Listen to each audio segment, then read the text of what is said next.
ada hal-hal yang menarik. Misalnya tadinya pengadaannya itu adalah 14 Chromebook, 1 Windows. Nah tapi ada tuh bukti chatnya dan di notulen rapat dari kementerian bilang, Mas Ibam, kami dari tim teknis itu yang tadi saya bilang dibentuk itu, kami lebih prefer agar semuanya Chromebook saja.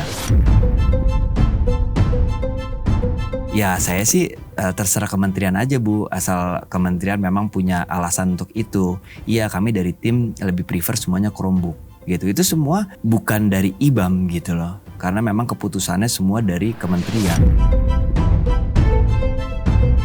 Sebenarnya perkara ini juga perkara yang tidak lazim ya di negara ini, karena dari 5 hakim yang memutuskan itu 2 hakim itu dissenting opinion. Nah kalau menurut ahli pidana kan harusnya kan tidak mungkin lah orang di level dirjen, sekjen, direktur bisa diarahkan oleh orang konsultan yang luar. Tapi kan kajian IBAM ini tidak pernah benar-benar diteliti lah oleh mereka. Ini tuh sebenarnya kajiannya benar apa enggak gitu. IBAM ini di sini di persidangan terbukti tidak menikmati sepeser pun uang korupsi dan tidak menerima uang. Tapi kenapa dihajar terus? Gitu. Mungkin ya, ini asumsi saya, mungkin kementerian juga udah banyak berapa tahun tuh udah mengunci Windows kan. Jadi istilahnya seolah-olah kayak mereka sudah tahu tentang Windows, ya udah nggak usah dicek lagi, cek Chromebook.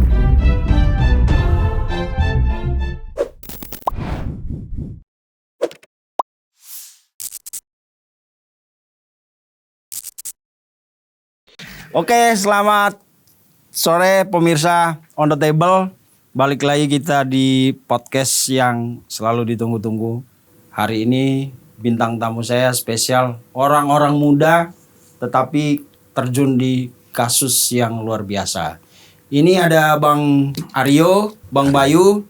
Mereka ini tim hukumnya Bang Ibrahim Arif atau orang biasa panggil IBAM. Mas Ibam. Mas Ibam ini adalah salah satu terdakwa sekarang ya Bang. Terpidana malah ya. Sekarang terpidana. Tapi, dalam kasus korupsi Chromebook Menristek Dikti. Bang Mas Menteri Mas Nadiem. Nadiem Makarim. Nah, kalau Mas Menteri Mas Nadiem itu masih dalam proses, Bang Ibam ini, Mas Ibrahim Arif ini sudah dijatuhi vonis 4 tahun penjara. 4 tahun penjara dari tuntutan hakim, tuntutan jaksa 15 tahun. Jadi yang membuat hukuman itu sangat ringan ya kalau dibanding tuntutan ya Bang. Kita kalau penjara kan kita gak bisa bilang berat ringan. 4 tahun itu lumayan. Tapi dibanding tuntutan jaksa itu 15 tahun. Itu luar biasa. Dan mereka inilah, 2 orang inilah orang-orang di belakangnya yang membuat argumentasi pledoi dan lain-lain itu sehingga Mas Ibrahim Arif atau Mas Ibam itu divonis 4 tahun penjara. Tapi Mas Aryo, Mas Bayu itu mengajukan banding. Tentu atas persetujuan Ibam ya. Iya. Apa pertimbangannya? Karena klien kami dan kami meyakini bahwa Ibam itu memang betul-betul tidak bersalah. Dan kita seharusnya bebas. Itu sih. Di mana ininya merasa tidak bersalahnya? Kalau merasa kan semua orang bisa merasa ya Bang. Tapi secara hukum di mana posisi Mas Ibrahim Arif itu menurut Bang Aryo dan Bang Bayu yakin bahwa klien kami tidak bersalah gitu. Jadi pertama kita lihat dalam pertimbangan hakim itu ada beberapa fakta-fakta persidangan yang memang tidak masuk dalam pertimbangan. Itu yang paling penting. Jadi kan Ibam ini dituntut, kalau misalnya kita bagi menjadi 3, dia dituntut atas atau didakwa atas 3 kesalahan ya. Pertama terkait dengan pengadaan. Kedua memberikan review atau kajian terkait dengan Chromebook. Ya kan? Terus abis itu yang ketiga itu terkait dengan, pokoknya dia itu didakwa atas 3 dakwaan. Nah tapi dalam persidangan kami melihat hal itu tidak terbukti sama yang sekali. Yang ketiga apa itu Bang Aryo? Jadi Ibrahim Arif ini secara dakwaan dia umumnya itu yang paling mudah ya, dia didakwa atas 3 perbuatan. Pertama itu terkait dengan pelaksanaan pengadaan, ya kan. Terus habis itu kedua dia membuat review kajian. Jadi dia memberikan review kajian dan mengadvise kementerian atas pengadaan Chromebook itu. Dan yang ketiga adalah menyusun harga satuan, gitu. Nah yang pertama itu kan terkait pengadaan. Itu kan dengan mudah memang kita buktikan bahwa IBAM ini memang tidak terkait pengadaan. Gimana dia bisa dibilang terkait pengadaan? Dia kan bukan orang kementerian kan. Dia itu kan adalah konsultan eksternal. Iya. Jadi dia tidak mungkin terlibat dalam pengadaan. Nah kedua menurut saya ini yang menjadi perdebatan selama persidangan. Apakah IBAM ini membuat review kajian sehingga kementerian mengambil keputusan untuk melakukan pengadaan Chromebook. Nah, atau itu. sengaja dikaji, dalam kajian itu sengaja diarahkan ke Chromebook. Ke Chromebook. Betul. Dan ketiga menyusun harga satuan. Kalau menyusun harga satuan itu juga cukup mudah dibantah karena memang IBAM tidak ikutan lah menyusun harga satuan gitu. Jadi mungkin kita akan fokus ke bagian membuat review kajian tadi itu, Bang. Oke. Nah sebelum kita lanjut, Bang, ini kan pemirsa perlu tahu dulu kan, ada yang ngikutin, ada yang tidak kan. Sebenarnya bagaimana sampai si IBAM ini kemudian terseret dalam perkara yang dihadapi oleh Menteri Nadiem? Awalnya gimana, Bang? Konstruksi hukumnya sampai si IBAM ini masuk dalam perkara ini. Ya sebelumnya. Kan dia orang luar tadi katanya. Betul. Jadi saya jelasin dari awal dulu ya siapa IBAM ya di Kementerian Kemendikbudristek ya.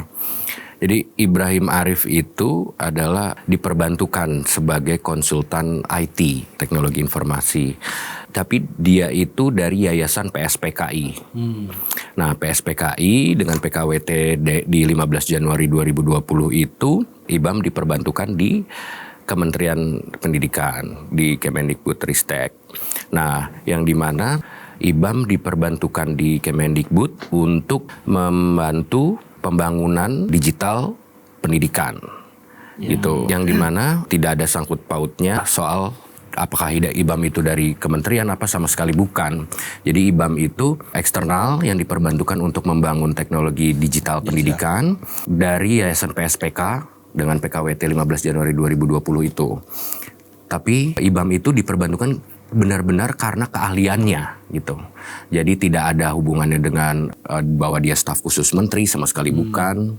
Ya awalnya karena dia awalnya dibilang staf khusus menteri. Iya, betul. Dan itu di persidangan itu terbukti ternyata dia memang bukan. Dia gitu. bukan staf khusus menteri dan intinya dia tidak punya kewenangan baik di anggaran maupun pengadaan gitu. Jadi dia diperbantukan itu hanya benar-benar berdasarkan keahliannya.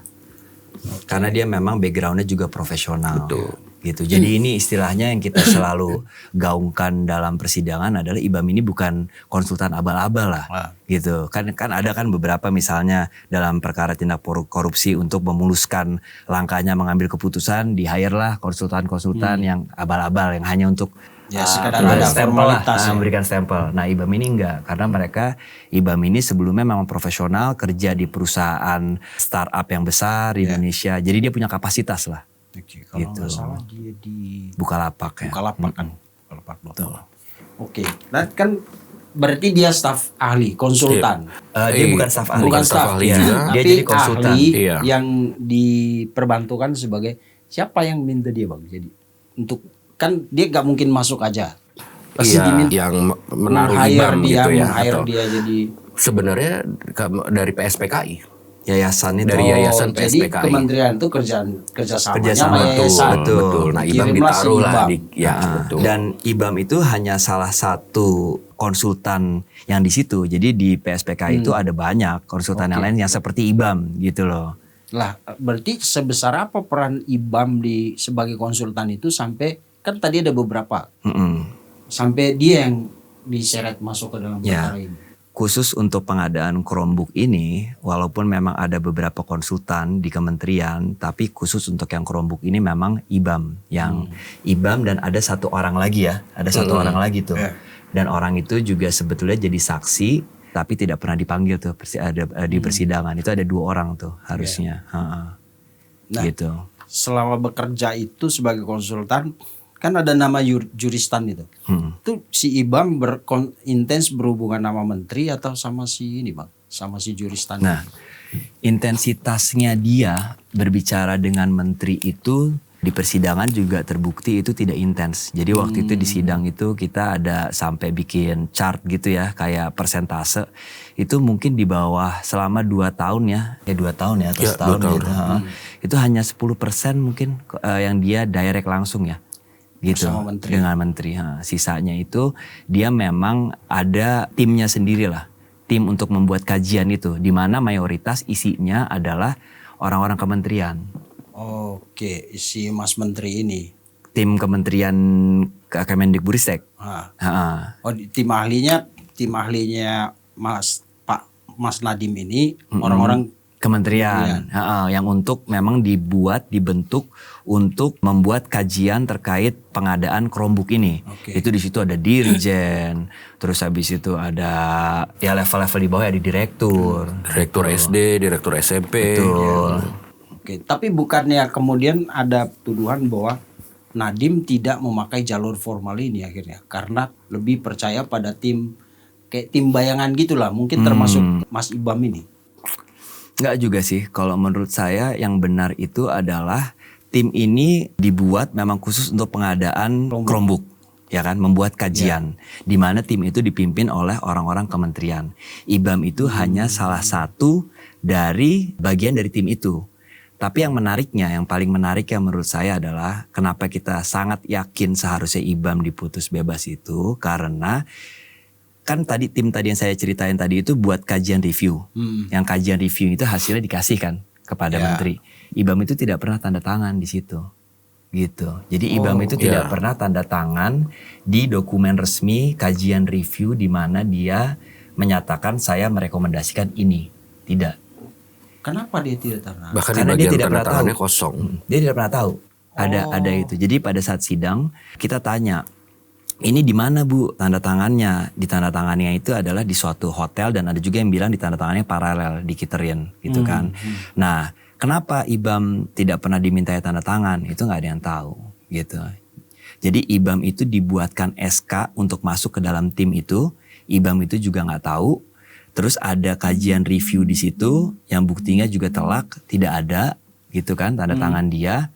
Jadi itu sebenarnya sih awalnya sekali kita sangat merasa yakin pada saat persidangan ini harusnya tidak bisa diminta pertanggungjawaban karena ada bukti telaknya. Nanti mungkin kita bisa kasih juga ke Bang Vincent bahwa itu bukti kajian review dari kementerian tidak ada tanda tangan Ibam sama sekali. Dan SK-nya Ibam ditunjuk jadi tim teknis untuk melakukan review. Itu Ibam juga tidak pernah dikasih. Kan orang kalau dikasih SK tuh harusnya dikasih tahu kan. Misalnya Bang Vincent masuk nih dalam tim kajian review ini nih. Ya Bang Vincent nanti ikut ya gitu. Nah itu Ibam gak pernah dikasih tahu. Oke, lalu yang tadi tuduhan bahwa dia dakwaan terkait review kajian itu berarti Ibam tuh sebenarnya gak lakuin itu sama sekali? Ibam itu dia itu ikut dalam meeting-meeting karena diundang. Jadi dia memberikan advice. Oh, advice. Tapi apa yang dia sarankan itu tidak dilakukan. Apa misalnya? Misalnya dia bilang nih pada saat di awal ke orang kementerian, tolong ya dilakukan survei terhadap Windows dan Chrome. Ya kan? Tapi di persidangan ini terbukti bahwa orang kementerian yang mendapatkan advice dari Ibam itu, dia tidak melakukan survei terhadap Windows dan Chromebook. Justru dia hanya melakukan survei terhadap Chromebook aja. Jadi ada yang dipotong tuh. Jadi kalau ada tuduhan yang mengatakan kajian itu emang sengaja di lock ke Chromebook itu bukan... Nggak benar. Karena dari Ibam itu dari awal, ya dari awal bahkan dia tidak memberikan OS, operating sistemnya malah tidak ada sama sekali. Tidak ada Windows, tidak ada Chromebook. Dia hanya memberikan spek. Itu pertama. Ini speknya seperti ini dan speknya itu open. Dan bisa itu Windows. Emang yang biasa dilakukan ahli. Iya, untuk memberikan advice ya. Nah, terus yang kedua setelah spek yaitu keluarlah yang namanya saran kalau kamu mau melakukan pengadaan, kamu survei nih Windows dan Chromebook. Tapi yang dijalankan ternyata hanya Chromebook. Itulah yang kita keluarkan juga. Itu yang memutuskan itu siapa akhirnya? Kementerian. Oh, pasti di bawah koordinasi Nadiem dong. Nah, itu mungkin dong proyek berapa triliun ya kan? Lalu mau mengadakan barang lalu menteri nggak ikut dalam keputusan itu kan, itu yang agak mustahil kan. Kalau IBAM tadi kan saya jadi paham sekarang bahwa kalau dia dibilang tim kementerian, mungkin karena Mas Nadiem ini kan dia orang digital juga kan, sama IBAM. Mungkin dia dimasukin ke situ supaya frekuensi cara berpikirnya sama nih, pola digital. Tidak semua orang juga menguasai itu kan.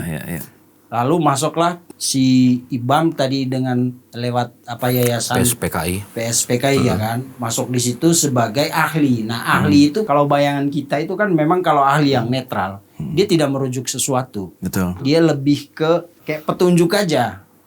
Kalau lu mau bagus, ini harus yang kayak gini, harus yang kayak gini. Kecuali ada pertanyaan, misalnya dijejerin tuh beberapa merek. Kalau menurut lu dari sekian ini mana yang preference kan? Preference lu apa? Dan itu dia nggak mereferensikan sebuah produk gitu, enggak. Ya, cuma spek doang. Di awal spek, kedua Chromebook dan Windows. Iya, betul. Tapi tidak dilakukan. Tidak dilakukan yang Windows. Jadi hanya Chromebook aja yang disurvei. Berarti yang punya niat untuk mengunci itu ke Chromebook pasti orang-orang kementerian dan menterinya pasti kan. Ya, kita bisa lihat dari fakta. Jangan ragu-ragu Mas. Gimana? Iya. Karena gue tahu ini kan logikanya seperti itu. Iya. Logika seperti itu. Karena memang agak membingungkan membela orang-orang ini kan. Karena pertama mereka kan pasti berteman gitu ya. Partner lah. Kalau si A mengatakan kesannya kan kayak nikam satu sama lain kan. Tapi ya fakta-fakta aja. Tapi ada alasan juga kenapa Chromebook langsung seperti seolah-olah. Karena mungkin ya ini asumsi saya, mungkin kementerian juga udah banyak berapa tahun tuh udah mengunci Windows kan. Jadi istilahnya seolah-olah kayak mereka sudah tahu tentang Windows, ya udah nggak usah dicek lagi, cek Chromebook seolah-olah seperti itu. Gitu. Tapi kan ini program khusus. Nah, ya permasalahannya itu. Komputer buat guru yang biasanya. Iya. Bahkan sampai di daerah 3T juga kan pengadaannya. Karena ini kan program digitalisasi, artinya kemungkinan untuk bisa dioperasikan kan harus dipikirkan juga. Iya, betul. Dan itu semua concern yang tadi Bang Vincent sampaikan itu ada di apa yang IBAM sampaikan di setiap meeting. Kekurangan dan kelebihan misalnya IBAM sampaikan. Itu semua disampaikan secara objektif. Misalnya ini kelemahannya apa, kelebihannya apa. Itu ada, bukan yang kayak semua kelebihan itu enggak. Ya itu kan review ahli seperti itu kan. Sama kayak kita mau beli handphone tapi kita nggak tahu mana handphone yang bagus, pasti kita nanya temen kan. Betul. Dan dia kasih review yang gini tapi mungkin nggak nyebut merek. Kita yang nanya kalau iPhone, Samsung atau OVO atau Oppo atau apapun. Iya, betul. Nanti baru dia jawab. Kalau Oppo mungkin yang speknya kayak gini ya kan. Dan itu udah dilakukan IBAM. Udah. Artinya sebagai ahli atau konsultan yang dipercayakan untuk membantu proyek ini, dia udah melakukan tugasnya. Sudah. Dan itu semua tercatat dalam dokumen-dokumen resmi kementerian seperti risalah rapat itu ada semua. IBAM menyampaikan apa, A, B, C. Bahkan di sidang itu, jadi ada hal-hal yang menarik. Misalnya tadinya pengadaannya itu adalah 14 Chromebook, 1 Windows. Nah tapi ada tuh bukti chatnya dan di notulen rapat dari kementerian bilang, Mas IBAM, kami dari tim teknis itu yang tadi saya bilang dibentuk itu, kami lebih prefer agar semuanya Chromebook saja, gitu. Alasan mereka? Nah alasannya ya IBAM pada saat itu yang di teks itu mereka hanya bilang, ya saya sih terserah kementerian aja Bu, asal kementerian memang punya alasan untuk itu. Iya kami dari tim lebih prefer semuanya Chromebook, gitu. Itu semua bukan dari IBAM gitu loh. Karena memang keputusannya semua dari kementerian. Gitu. Intinya sebagai ahli dia udah mengkaji tugasnya. Betul. Dan perlu diingat ya sebagai ahli IBAM tidak punya kemampuan untuk memutuskan. Dia bukan decision maker karena dia orang luar. Iya, kan? Betul. Dia orang luar yang tidak punya wewenang apapun harusnya. Karena keahliannya diminta membantu itu. Oke. Tapi apa tuntutan atau dakwaan jaksa terkait review kajian ini yang membuat IBAM itu akhirnya dijatuhi hukuman gitu. Hakim. Kalau ini kan dari persepsi kita kan, dari persepsi bahwa ya sebagai ahli dia hanya melakukan kajian lalu memberikan rekomendasi atau catatan ini loh. Ya. Di mana celahnya sampai IBAM dinyatakan bersalah karena melakukan review kajian ini? Jadi rasionalnya hakim adalah ini kan kita sebelum masuk ke situ kita harus bilang juga bahwa sebenarnya perkara ini juga perkara yang tidak lazim ya di negara ini, karena dari 5 hakim yang memutuskan itu 2 hakim itu dissenting opinion. Itu nggak lazim, jarang sekali terjadi gitu ya. Nah rasional 3 hakim ini yang menganggap IBAM bersalah itu, dia menganggap bahwa walaupun IBAM sudah menyampaikan dalam dokumen resmi kekurangan dan kelebihan Chromebook, tapi dia menurut hakim tetap mengarahkan, katanya. Di mana unsur mengarahkannya menurut hakim itu dari mana? Pada saat setiap meeting, kata dia gitu. Kenapa kamu misalnya nih ya, saya hanya melihat dari fakta sidang yang ada. Kenapa kamu di setiap meeting kalau misalnya memang kamu tidak setuju, harusnya kamu bisa melakukan lebih dong dari itu. Gitu loh, kayak menyetop gitu. Kan ahli gitu. Nah itu kan menurut kita, menurut kami ya tidak mungkin lah. Dia tidak punya kewenangan. Masa ahli menyetop proyek itu kan tidak mungkin. Tapi yang jelas dia selalu menyampaikan dengan konsisten. Tapi menurut hakim harusnya kamu bisa melakukan lebih dari itu. Gitu. Untuk harusnya bisa menyetop sebagai itu. Ahli harusnya udah kamu lebih bisa mencegah terjadinya ini gitu. Kan kamu ahli nih. Gitu. Tapi repot juga kalau dia tiba-tiba melakukan kajian dan langsung menunjuk Windows misalnya. Salah juga kan. Itu lebih parah lagi kalau karena kan yang bermasalah sebenarnya eksekusinya ini kan, Bang. Betul. Ya, banyak yang tidak berfungsi Chromebook itu dan lain-lain kan. Di bawah ya, di level pelaksana. Di level pelaksanaan. Jadi kalau kemarin misalnya IBAM langsung menunjuk Windows paling bagus, tapi di eksekusinya babak belur kayak begini, berarti dia lebih parah lagi. Iya, dia memang faktanya sih dia memang menjalankan tugas sesuai dengan tupoksinya lah. Ya, gitu. Sebagai ahli, konsultan. Ya, betul. Ya.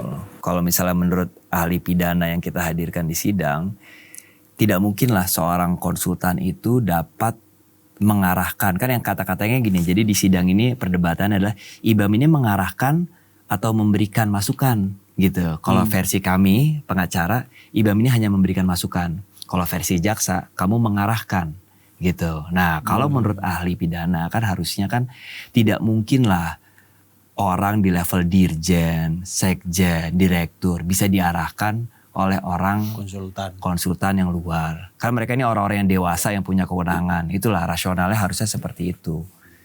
Oke. Gitu. Soal pengadaan Bang, anggaran.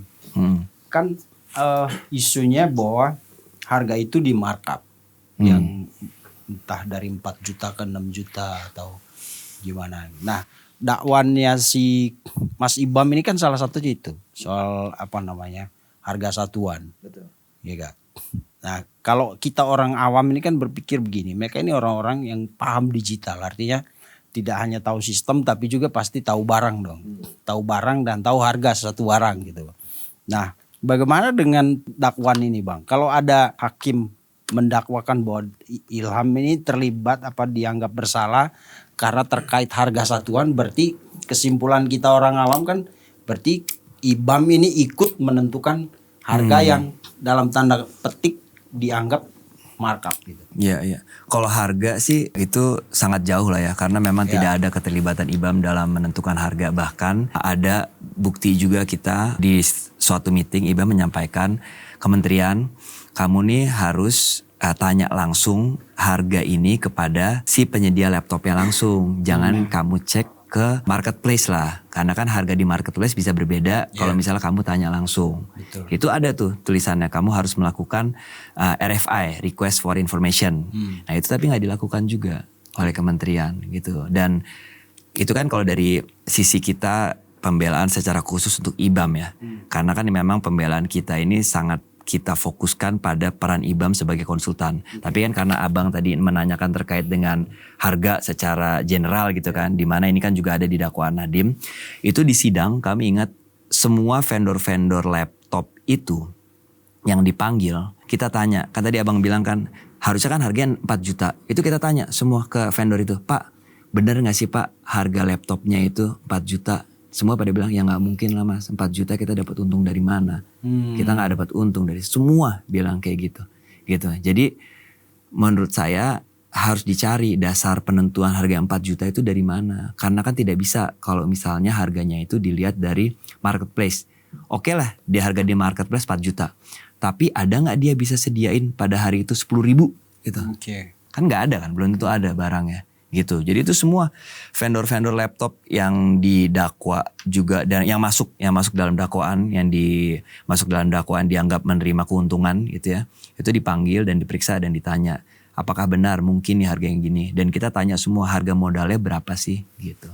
Itu semua terbuka di sidang. Jadi isu markup itu dianggap tidak benar gitu. Di fakta persidangan sih seperti itu ya. Karena itu yang menyatakan bukan saya, bukan IBAM, tapi yang menyatakan vendor-vendor itu sendiri.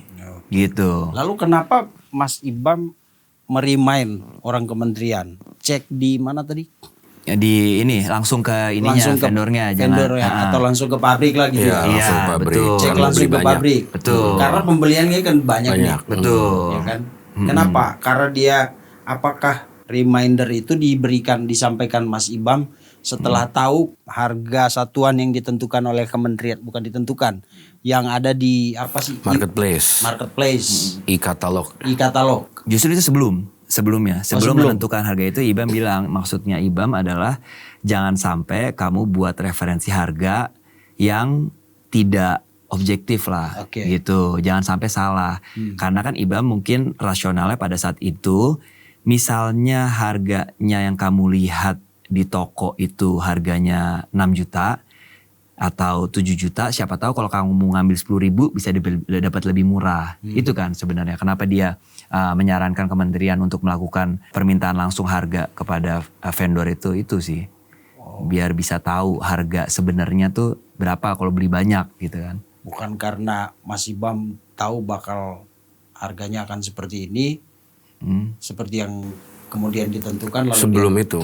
Sebelum itu. Iya, itu sebelum. Berarti dalam hal ini nggak ada kesalahan entah itu markup atau apapun gitu ya? Nggak ada. Karena ya itu memang absolut kewenangan dari kementerian sih kalau misalnya harga itu. Dan ini kan bukannya tender ya Bang, bukan tender. Ini e-katalog kan. E-katalog itu kan harga-harganya itu semua yang disubmit sama si vendor-vendor itu. Gitu. Kalau misalnya mau negosiasi kan, yang negosiasi kan langsung LKPP.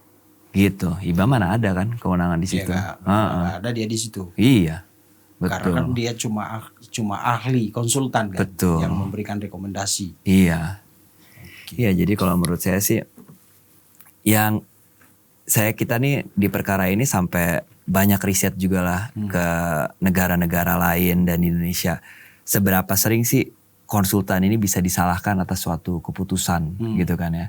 Sampai kita tuh waktu itu ada di pledoi kita masuk ada kasus Arthur Andersen, itu konsultan yang sangat terkenal dulu di Amerika. Dulu ada Big Five tuh, nah selain EY, PwC itu ada namanya Arthur Andersen. Dia pernah diputus bersalah oleh pengadilan di Amerika karena dia melakukan tindakan, dia menyarankan kliennya untuk menghancurkan barang bukti. Jadi dia lagi diinvestigasi oleh SEC di Amerika.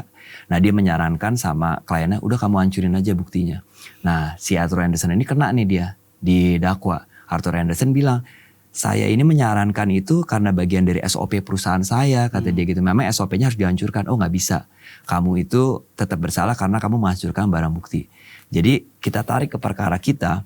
Jadi konsultan itu hanya bisa dipersalahkan kalau dia menyarankan untuk melakukan suatu tindak pidana. Betul. Harusnya. Kalau ini kan tidak. Tidak. Di Indonesia juga kita ada tuh waktu itu contoh perkara yang minyak goreng. Itu juga ada satu konsultan dipersalahkan. Itu di putusan Mahkamah Agungnya, pertimbangannya konsultan itu dipersalahkan karena kajian yang dia bikin itu tidak sesuai dengan keadaan yang sebenarnya. Gitu. Jadi konsultan itu bisa dipersalahkan kalau dia buat kajian yang tidak sesuai dengan keadaan sebenarnya. Misalnya IBAM bikin kajian, Chromebook ini nggak masalah kok dia kalau misalnya dipakai di daerah apa 3T atau apa, pokoknya yang ngawur-ngawur gitulah. Itu bisa dipersalahkan. Kalau ini kan enggak. Dia kan memang menyampaikan objektif. Harusnya yang dipermasalahkan adalah hasil kajian IBAM ini benar enggak gitu. Tapi kan kajian IBAM ini tidak pernah benar-benar diteliti lah oleh mereka. Ini tuh sebenarnya kajiannya benar apa enggak gitu. Oke, atau tidak pernah diverifikasi sama kementerian gitu? Diverifikasi bukan tidak pernah diverifikasi, bahkan saran dari IBAM tidak dilakukan gitu loh oleh kementerian. Yang kayak tadi saya bilang itu, kamu lakukan survei harga harusnya RFI kayak itu tidak dilakukan. Oke. Kalau soal fee kan setiap konsultan ada fee. Nah, Mas IBAM itu dapatnya dari langsung kementerian atau lewat yayasan? Lewat yayasan. Ya, yayasan. Dia yayasan, dia ada gaji. Digaji. Digaji. Dan yang menggaji dia yayasan. Iya, Berarti kalau ada kesalahan harusnya yayasan. betul. Karena dia kan cuma karyawan yayasan. Betul. Kayak misalnya saya nih, saya karyawan sebuah perusahaan digital. Lalu ada kementerian atau apapun itu yang minta ahli, lalu saya dikirim ke sana. Ngeri juga kalau kayak begitu, karena kan kita harusnya tidak ada ikatan sama sekali sama, ikatan kita kan sama perusahaan kita kan. Iya, Hanya melaksanakan tugas Mas Yayasan. dengan Kita Bang Vincent. melaksanakan perintah yayasan. Kalau ada niat melakukan seperti yang dituduhkan, berarti kesepakatannya sama yayasan dong, bukan sama saya dong ya. Iya. Harusnya. Nah, jadi apa? Jadi minum dulu nih. Bang. Ini arahnya. Repot ya. Ya. Arahnya ke yayasan mana nih? Karena kan saya disuruh yayasan. Iya, betul. Betul. Kecuali kementerian mengontrak saya secara pribadi. Ya kan? Kalau karyawan kan ya saya disuruh yayasan, dipercayakan karena saya mungkin punya keahlian ya saya ke sana. Saya melakukan pekerjaan saya selesai. Aneh juga kalau sampai tiba-tiba orang kementerian setelah minta bantuan lewat yayasan membuat kesepakatan sendiri dengan orang ini, kan aneh. Karena kan pintu masuknya kan yayasan. Kesepakatannya berarti sama yayasan. Betul. Kan? Betul. Dan IBAM juga memang menjalankan tugas yang diberikan oleh yayasan gitu. Berarti Nadiem tuh kesepakatannya sama yayasan. Kementerian lah. Kementerian. Betul. Ya. Betul. Oke. Tapi dari yayasan itu cuma Mas IBAM yang dipanggil. Nah, iya. Kenapa ragu-ragu takut sama yayasan? Saya Karena ini logika aja loh Bang. betul. Logika Saya loh. lagi Tadinya menolak saya pikir pertanyaan abang aja. yayasan itu punya Mas IBAM. Betul. Ya kan, ternyata dia digaji sama yayasan itu kan. Betul. Ya karyawan. Iya. Idealnya memang dari yayasan harusnya memberikan Keterangan. di persidangan. Setidaknya. Seperti apa sih sebenarnya Iya. posisinya gitu Iya. kan? Nah, kalau biasanya diam kan patut dicurigai, jangan-jangan kesepakatannya emang sama yayasan. Karena IBAM hanya menjalankan tugas yang diberikan Sebagai konsultan. yayasan kan, sebagai konsultan. Betul Bang Vincent. Betul Bang Wisin. Saya jadi pengen ketawa. Aduh, minum lagi deh. Kenapa? Nggak apa-apa, Ada apa Bang. yang mau yayasan? Iya begitu. Jadi memang menurut kami juga harusnya ada. Dan itu juga tanggung jawab jadi dari logika yayasan. aja. dan itu logika memang aja. jadi concern hakim juga gitu. Concern hakim itu Tapi juga sempat menanyakan. dipanggil orang yayasannya. Tidak pernah. Kenapa? Punya siapa yayasan itu? Nah, kalau misalnya Jawab aja Bang. Ya enggak kan, kita harus objektif kan. saya nggak tahu ya yang punya yayasan itu siapa, tapi yang mewakili yayasan pada saat di grup-grup WhatsApp yang kita lihat sesuai dengan fakta yang ada gitu kan, itu memang ada nama Najila Shihab, ya kan? Oh. Ya, jadi di grup WhatsApp itu saya lupa ya nama grup WhatsApp-nya apa ya? Wartek. Ya, Wartek. Warung Ya, di situ teknologi. ada IBAM, dan di situ memang ada beberapa orang lagi yang memang orang-orang orang-orang yayasan itu Yayasan. gitu. Ada Najila Shihab. Betul, itu yang Di jadi persidangan concern. namanya disebut? Enggak. Cukup sering, Cukup sering beberapa kali. beberapa kali Tapi dan enggak pernah dipanggil. belum pernah. Dan hakim juga seingat saya pernah menanyakan juga pernah menanyakan juga kenapa Nanya ini doang. tidak, ya kenapa Nanya ini doang. tidak dipanggil? Karena di BAP tidak ada. Jadi kan biasanya Bang kalau misalnya dari JPU itu saksi yang dipanggil di persidangan itu adalah yang sudah di BAP sebelumnya pada saat penyidikan kan. Nah, orang-orang di di yayasan beberapa memang tidak pernah dipanggil di BAP gitu. Tapi ada. Intinya yang dari yayasan itu cuma Mas IBAM. Yang kena, iya Oh, Betul. berarti nama yang tadi siapa Najila Shihab itu enggak. tidak pernah dipanggil. Padahal sering disebut namanya di persidangan. Iya. Ini fakta persidangan. ya, Bang? Fakta Kata persidangan. persidangan. Jadi kita nggak ngarang-ngarang di sini. Dan di dakwaan juga namanya keluar. Namanya ada Sebagai disebut apa dia di di dakwaan? dakwaan. Ini dalam pertemuan-pertemuan terus habis itu Oh, kan sebelumnya itu ada pertemuan lah dengan Google itu kan. Nah, jadi di uraian dakwaan itu memang namanya ada. Gitu. Oke, nama Ibu Najila Shihab ini. Jadi yang melakukan pertemuan dengan Google dengan itu tuh ada si Najila itu juga. Ada. Kalau pertemuan dengan Google itu nggak tahu ya, nggak ada. Kita nggak tahu ya kalau misalnya pertemuan itu. Tapi yang menugaskan IBAM untuk ketemu dengan Google itu di awal-awal memang Najila, gitu kan? Ya, ini saya ya betul kok di dakwaan ini. Jadi Najila sebagai orang yayasan tadi ya, owner yayasan itu ya, menugaskan IBAM untuk bertemu orang Google. Betul. Untuk ini karena, untuk urusan Chromebook atau urusan lain? Pada saat itu untuk Chromebook tapi bukan untuk yang proyek pengadaan ini, untuk yang lain. Kan dia kan ada dua ya, ada untuk yang pembelajaran, ada yang untuk assessment. Nah, kalau yang assessment itu kan yang untuk guru, ya kan. Dan seingat saya ini yang di awal itu untuk awalnya, seingat saya untuk assessment, seingat saya. Iya. Assessment guru-guru itu. Jadi belum untuk pembelajaran. Gitu. Pada saat itu memang yang dibahas untuk asesmen guru-guru. Gitu. Berarti banyak fakta persidangan yang nggak didalami juga ya? Iya, yang belum terungkap. Seperti ada nama yang sering disebut tapi nggak dipanggil gitu. Iya. Nah, di banding ini apa yang abang berdua sebagai lawyernya abang Mas Ibam? Ya kalau misalnya kita pertama ya yang kita bahas itu adalah dissenting opinion tadi bang. Kita tuh tonjolkan karena apa? Tidak lazim lah dalam perkara tipikor di Indonesia itu dissenting opinionnya tuh sampai 2 dari 5. Kan kita tahu ya ada asas yang paling mendasar dalam hukum itu in dubio pro reo. Dalam keraguan-raguan kita hukum harus berpihak kepada orang yang bersalah atau terdakwa, gitu kan? Jadi kalau kita ngelihat 5 hakim 2-nya dissenting, 3-nya enggak. Itu kan sebenarnya kalau menurut kami ini putusannya nih sangat ada keraguan-raguan gitu kan. Bukan yang solid yang dibilang beyond reasonable doubt atau tanpa keraguan-raguan. Karena apa?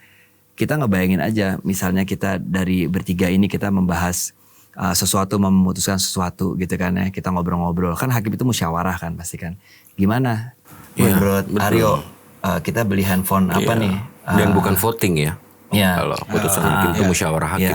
Misalnya saya memutuskan beli handphone misalnya iPhone. Aryo bilang Samsung. Nah, atau Android gitu.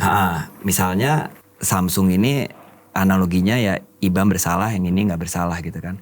Harusnya kalau abang, yang tinggal satu nih kan berarti abang yang memutuskan ya.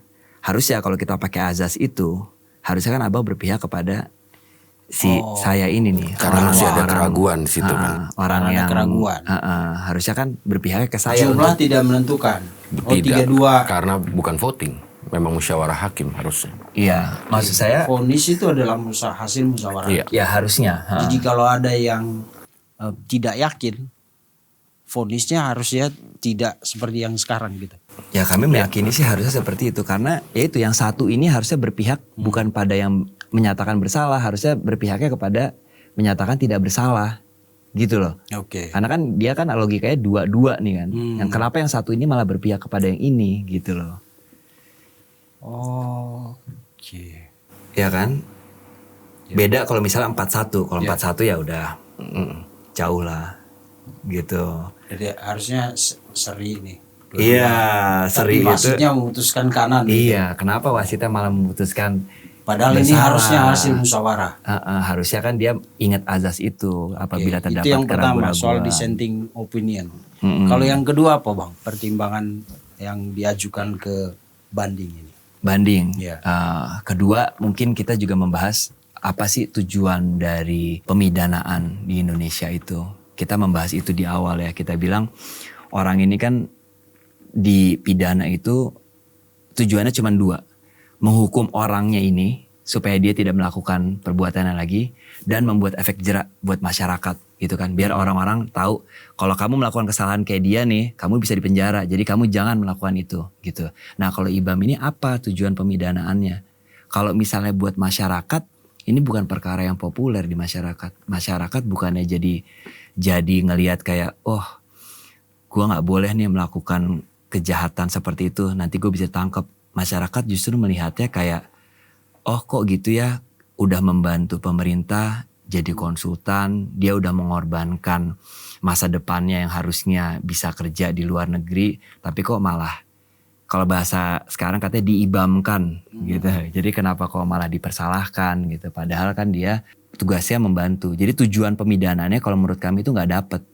Jadi apa tujuannya? Kan harus ada tujuan. Orang di penjara itu harus ada. Apa tujuannya? Nggak dapet kalau misalnya dia menganggap itu tujuannya untuk mencegah korupsi ke depannya, nggak dapet. Justru dia membuat orang takut untuk membantu. Anak muda pemerintah. bangsa jadi takut untuk terus membantu Indonesia. Terus ketiga, fakta-fakta persidangan tadi yang kita bilang. Hakim menganggap IBAM mengarahkan yang tadi saya bilang. Jadi hakim menganggap oke, boleh lo tertulis lo menyarankan bahwa ini Chromebook nggak bagus. Tapi faktanya lo tetap tuh mengarahkan untuk membeli Chromebook. Itu kan putusannya. Itu yang kita bantah. Tapi emang ada rekomendasi IBAM yang mengatakan beli Chromebook aja?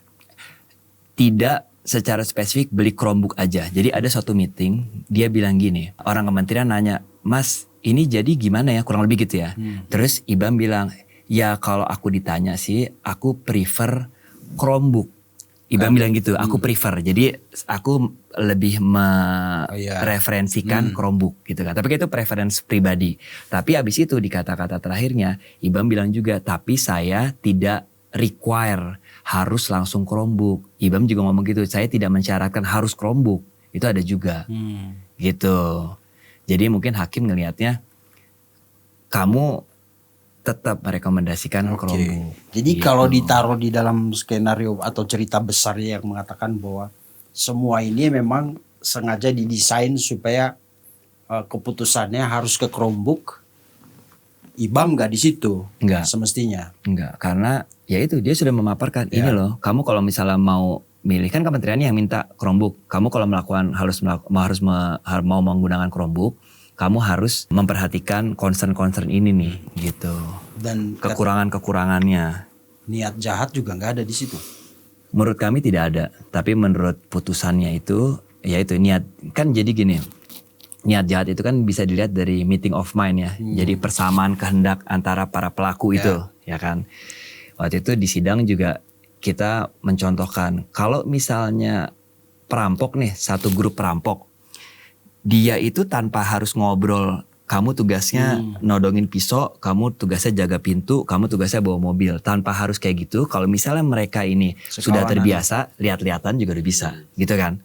Nah, tapi kalau perkara ini kan terdakwanya 4. Nadiem, IBAM, sama 2 direktur kementerian. IBAM tidak kenal dengan 2 orang ini. Sama sekali tidak kenal.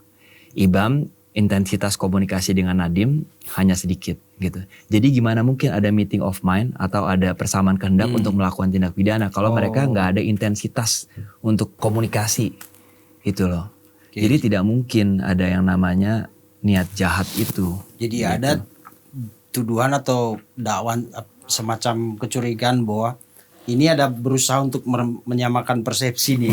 Harus ada itu persamaan kehendak, meeting of mind itu harusnya. Kalau misalnya dia sementara menganggap, dalam meeting itu di notulen rapat segala justru macam bertentangan. Ya kan? Justru bertentangan. Dipaksakan dong vonis itu. Apa biar Nadiem nanti 15 tahun ke kan kalau ngomong joroknya gitu kan. Iya. Ya itu yang kita masih bertanya-tanya sampai sekarang, dan kita juga bertanya-tanya untuk perkara IBAM jaksa banding, tapi untuk 2 direktur ini jaksa nggak banding. Padahal 2 direktur ini menerima uang loh. Yang satu nggak menerima uang tapi dia memberikan sesuatu gitu. IBAM ini di sini di persidangan terbukti tidak menikmati sepeser pun uang korupsi dan tidak menerima uang. Tapi kenapa dihajar terus gitu loh. Kenapa sampai udah diputus 4 tahun pun masih dihajar banding lagi. Kenapa yang 2 ini gak dikejar juga gitu loh. Harusnya kalau misalnya kita ngomongin fairness ya kalau ini sepaket dibilang bersama-sama berempat, ya lo hajar juga dong 2 ini. 2 ini kan putusannya 4 tahun juga. Ya kan? Dari tuntutan yang sama 15 tahun. Enggak, dia memang tuntutannya lebih rendah. Lebih rendah. 6 tahun. Ya tapi apa dosanya Ibam itu sampai harus dicecer segitu sadisnya gitu loh. Padahal dia tidak punya kewenangan kan. Kalau dua orang ini justru punya kewenangan untuk memutus. Gitu kan. Itu yang saya bilang tadi. Yang saya bilang tadi, untuk seorang konsultan yang memang profesional, kita nggak ngomongin konsultan abal-abal ya Bang ya. Nggak pantas lah gitu. Karena itu akan membuat orang takut lah untuk memberikan ilmunya gitu loh, atau performa terbaiknya gitu loh. Nah, apa pembelaan yayasan terhadap Ibam? Yayasan ya? Kan dia yayasan itu kan kayaknya yayasan yang mengirim. Tidak sama sekali. nggak pernah ada ya. Nggak pernah Kayaknya ada. statement juga nggak ada ya. Nggak pernah ada. Kita nggak pernah tahu Ya sih. saya Bang. ingat kami yang bersidang selama 5 bulan lebih mungkin. Nggak ada sih. Yayasan lepas saja begitu. Padahal kan karyawan potensialnya dia kan.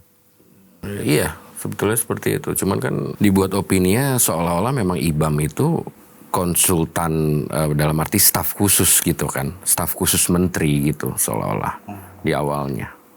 Yang sama sekali bukan. Tidak pernah ada SK-nya. Dan memang bukan. Gajinya dari yayasan. Yes. Jadi kalaupun dia dapat gaji atau fee dari pekerjaan ini, itu gak langsung, pasti dari yayasan. Iya. Ya. Aneh juga yayasan yang gak dipanggil. Ya. Kira-kira ada apa tuh Bang? Saya kalau tadi menurut saya Bang? juga enggak, maksud saya gini loh Bang.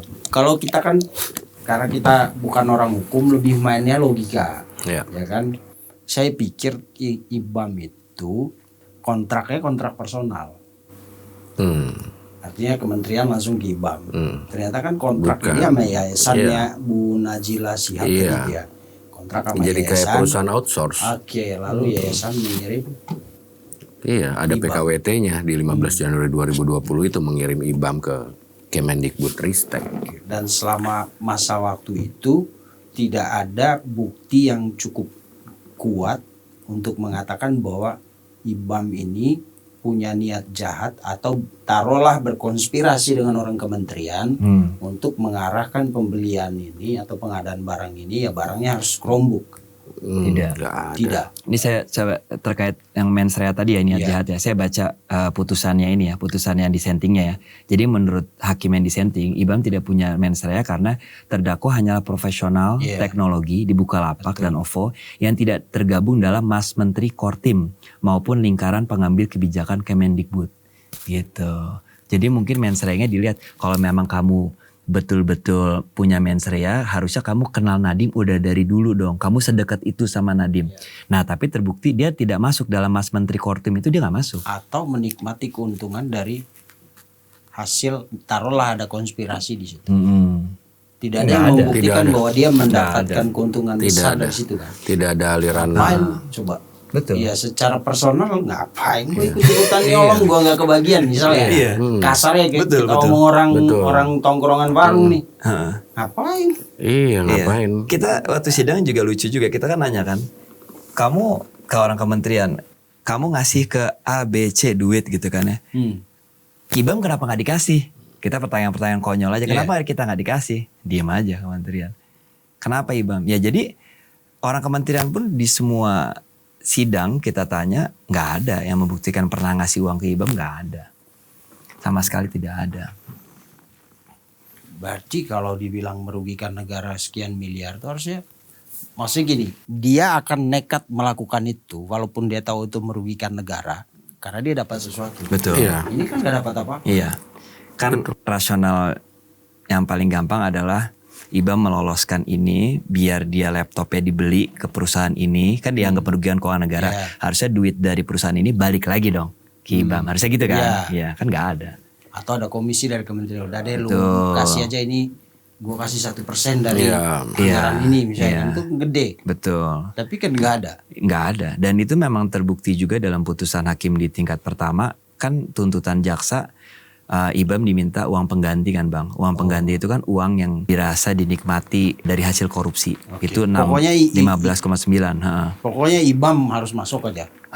Diminta kan 15,9. Jadi jaksa berpendapat kamu tuh mendapatkan uang dari korupsi 15,9 miliar. Tapi kan putusannya 0.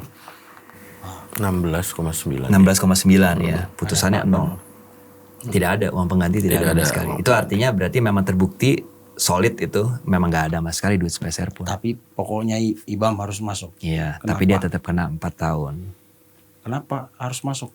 Ya itu karena menurut putusannya itu dia dibilang mengarahkan tadi perdebatan itu Bang. Tapi kan tadi kita udah bedah kan, kalau mengarahkan enggak, dia profesional ahli, ya kan, memberikan rekomendasi. Yang kedua di soal pengadaan budget harga satuan, dia juga udah menyampaikan rekomendasinya bahwa lu cek dulu ke, misalnya taruhlah ke produsennya mungkin lebih murah, apalagi lu beli dalam jumlah besar kan. Artinya ya clear semuanya.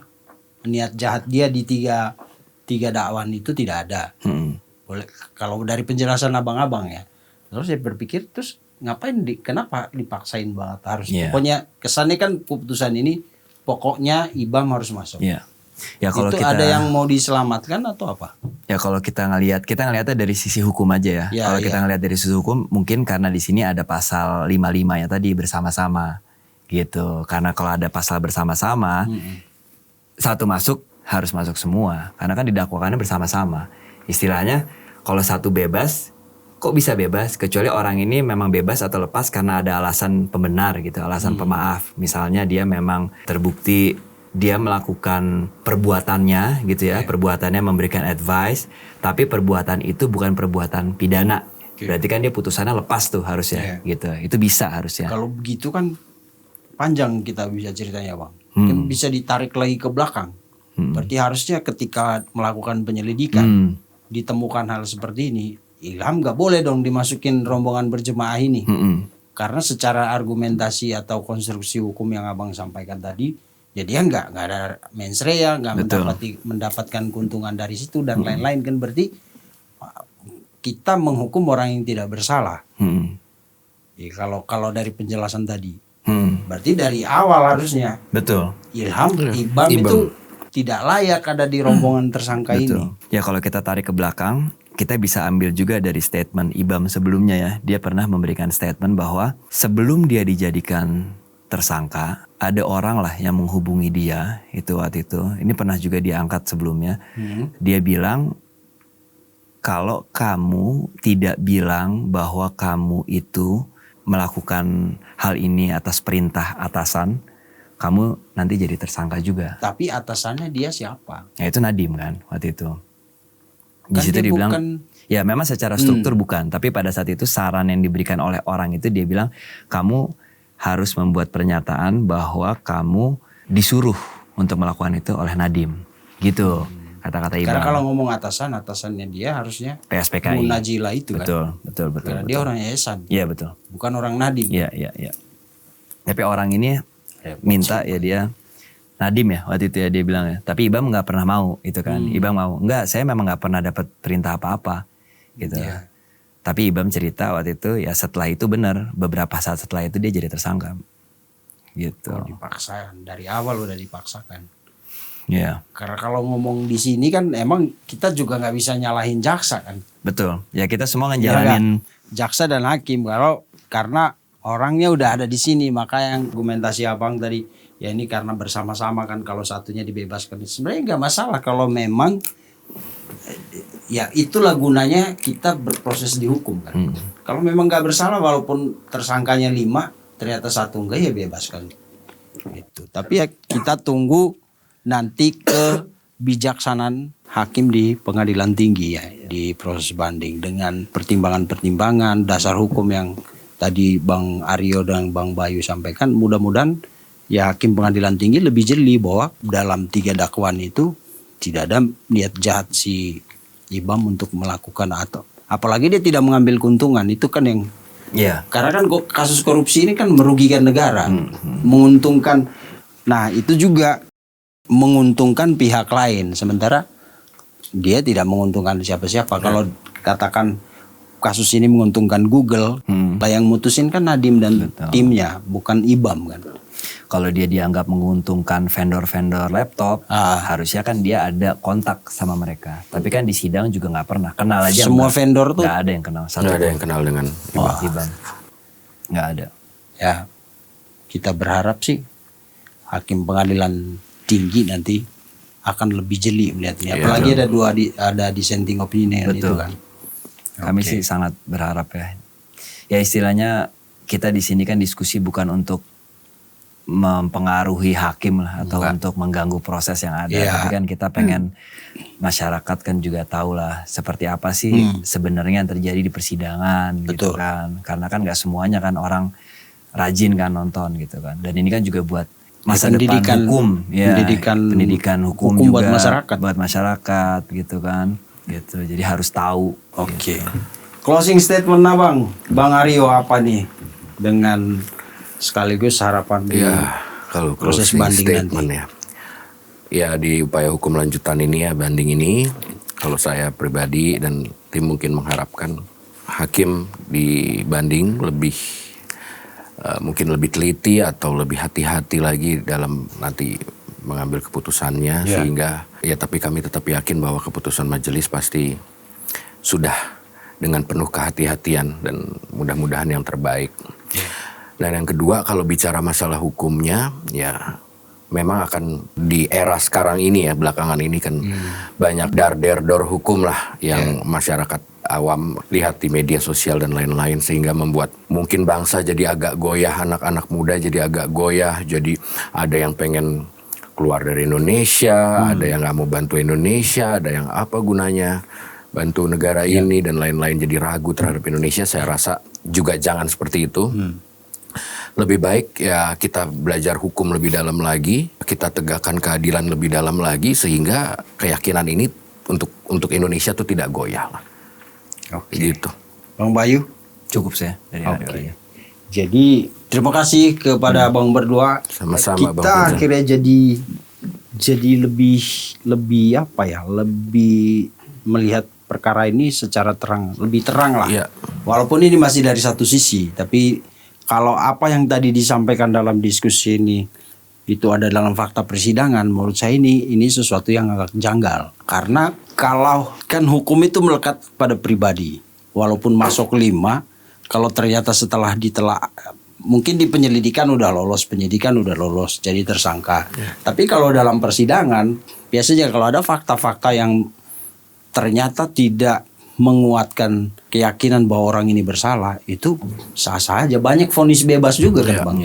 Gitu. Jadi tidak harus satu paket nih, jadi tinggal dibagi doang porsi lu segini hukumannya, kan nggak begitu kalau idealnya harusnya begitu. Karena kan hukum kita kan tidak kolektif kolegial ya.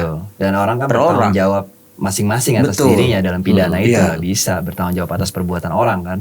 Nggak bisa berjemaah. Jadi masyarakat juga jangan terburu-buru menghakimi semua orang yang terlibat dalam kasus ini. Seperti contoh tadi Mas Ibam ini, ternyata dia kalau dari keterangan 2 lawyernya juga jangan nanti dibilang lah itu kan pernyataan lawyernya. Ini mereka bicara berdasarkan fakta hukum, fakta persidangan. Jadi bukan karena karena lawyer pasti bela, ya itu emang tugas mereka. Tapi mari kita lihat secara lebih objektif lah. Kalau dari penjelasan abang berdua ini kelihatannya si Ibam nih pokoknya masuk. Pokoknya harus masuk. Pokoknya harus masuk. Nah, pokoknya ini kan banyak pertanyaan di belakangnya. Kenapa harus masuk? Apakah dia harus ditumbalkan? Ada yang harus diselamatkan, kan kita nggak tahu. Karena itu kita di podcast ini selalu menjunjung tinggi tugas-tugas atau profesi jaksa, hakim tuh, karena ya kita percaya mereka lah harapan kita untuk mendapatkan keadilan. Mudah-mudahan pengadilan tinggi nanti dengan pertimbangan atau fakta yang dimasukkan oleh para lawyernya Mas Ibam, saya juga nggak bela Ibam atau apa gitu. Tapi kalau faktanya memang dia tidak bersalah, ya bebaskan. Bukankah lebih baik membebaskan satu orang bersalah lebih baik membebaskan 1000 orang yang bersalah dibanding menghukum satu orang yang tidak bersalah. Itu. Jadi itu kalau prinsip hukum itu seperti itu ya. Jadi ya kalau memang nggak ada bukti, nggak ada fakta yang meyakinkan bahwa dia bersalah ya bebaskan, gak masalah. Mau di sosmed rame ini orang-orang bla bla bla itu, proses hukum itu tidak melihat opini publik, fakta persidangan yang bicara. Begitu ya Bang. Setuju. Terima kasih, mudah-mudahan nanti di persidangan pertama dan kalau banding ada sidangnya kan Bang ya? KUHP yang baru ada. Kalau dulu tidak kan? Iya, dulu Itu tidak ada. Tapi itu tergantung hakimnya juga tuh. Siap. Mudah-mudahan nanti kalau persidangan pertama atau pas keputusan banding itu kita bisa ngobrol lagi ya Bang. Karena ini mudah-mudahan. menarik mengingat ini kan terkait dunia digital. Nah, dunia kita sekarang lagi ke sana. Bahaya juga kalau orang-orang yang punya keahlian di digital hanya karena mereka salah tempat, ya kan? Karena dianggap sebagai berjemaah rombongan terus bersalah, wah repot. Gitu. Ya Bang, makasih Mas Bayu, Sama-sama, Mas Bang Vincent. Aryo. Pemirsa, Sama-sama, Bang Vincent. sampai jumpa di episode selanjutnya. Pasti kita pengen mengekspresinya. mengedepankan estetika. Jelas tadi mendengarkan.